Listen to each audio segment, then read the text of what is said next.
అమ్మా నేను అర్జున్ తీసి స్కూల్ కి వెళ్ళాలి. సమ్మర్ హాలిడేస్ లో స్కూల్ ఏంట్రా? అవన్నీ నాకు తెలీదు, నీ వెళ్తా.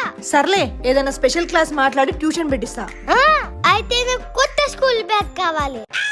స్కూల్ బ్యాగే కాదు, lunch box, snacks box, water bottle కూడా కావాలి.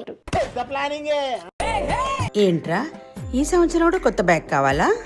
అవును. మా చిన్నప్పుడు పుస్తకాలు చేతులు పట్టుకెళ్లే వాళ్ళం, లేదా గోనె సంచిలో తీసుకెళ్లే వాళ్ళం. మేమైతే ఈ బ్యాగులు వాడేవాళ్ళం, అది కూడా ఫస్ట్ నుంచి 10th వరకు 3 వాడా. అవును, ఇంకా నేనైతే నువ్వు ఆప్రా బండోరా, అసలు నువ్వు స్కూల్ కి వెళ్ళలేదు. నేను వెళ్ళారా? పోరా. మేము ఆల్ఫా జనరేషన్, ఎవ్రీ ఇయర్ మాకు ఒక కొత్త బ్యాగ్ కావాలి. ఆహా అత్తా. ఆ బ్యాగ్ ఎలా ఉండాలో తెలుసా? క్వాలిటీగా ఉండాలి, యూనిక్ గా ఉండాలి, దాని మీద పేరు ఉండాలి.